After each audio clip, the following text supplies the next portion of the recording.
Hey YouTube, how you doing? This is Mr. Tybox123, and in this video I'm going to be bringing you some performance tests on this brand new MacBook Air 11-inch with the SandyBridge processor. So let's just take a look at this particular one. It's got the 1.6 GHz Intel Core i5, 2 cores, 4 GB of RAM running at 1333 MHz, and obviously also running 10.7, which is obviously OS X Lion. So let's get straight into this and do a Geekbench score. Little crash there. Open this up and let's just run the Geekbench score. Now, I've been waiting an extremely long time for this new MacBook Air. Obviously most of you know I had the previous iteration of the product and it really was just let down by that Core 2 Duo processor. This new i5 really should make a huge difference in terms of the actual processing power of the laptop. I wanted to go for the higher version, the i7, but unfortunately they didn't hold any of those configurations in stock, so to get this quickly I just went with this one.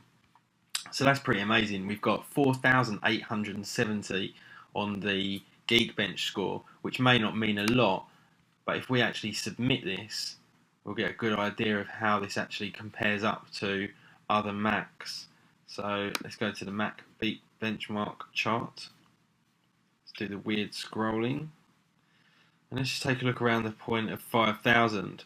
So at 4,989, which is just above it, we've got the early 2010 Core i5 running at 2.53 GHz, the dual core. In fact, around that same score as well, we've got the 17-inch running at the same processor. And then slightly below it, we've got the 15-inch running at 2.4 GHz, which is the early 2010. And in fact, you can see it's quite a lot quicker than some old 2009 iMacs, and in fact, a lot faster than the 2009 MacBook Pros. And I don't know if there's any MacBook Airs in this list. Let's see if we can find one.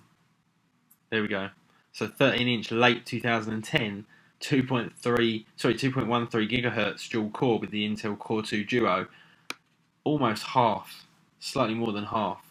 So you can see it's a huge difference in terms of performance between the two, and it really does make this a very, very usable little notebook. So let's just close that down. Now what I'll do now is open up the Blackmagic speed test and let's have a look at the actual speed of the disk. So wow, straight up to 240 megs a second on the write speed and 264 megs a second on the read speed. So again, when you combine the new much faster processor, getting that really good Geekbench score with the SSD, you end up with an extremely able little device to do pretty much anything that you want to on. So let's in fact just launch out a couple of applications and see how we get on. So Safari, bang, open. Let's launch up something else. I haven't really got many apps on this at the moment. App Store, bang, straight up. Obviously Finder's usually pretty quick anyway. But yeah, I mean it gives you a very basic idea of the kind of performance that you get. Let's just launch up something a bit bigger. Let's launch GarageBand. This usually takes a while, especially the first time that it's running here. In fact, maybe the first launch, well, that's still ridiculously fast to get straight into GarageBand there. So that gives you some idea of how quick this little machine is. Let's just launch it out for the second time, give us a better idea. 3, 4 bounces in the dot and bang, we're in. So anyway guys, I hope that gives you a little idea there, a little insight into how this 2011 MacBook Air performs. I'm going to be doing a lot more reviews and tests and whatnot on the MacBook Air and also the Mac Mini, so make sure you subscribe. Thanks everybody for watching, and I'll see you all in the next video. See ya.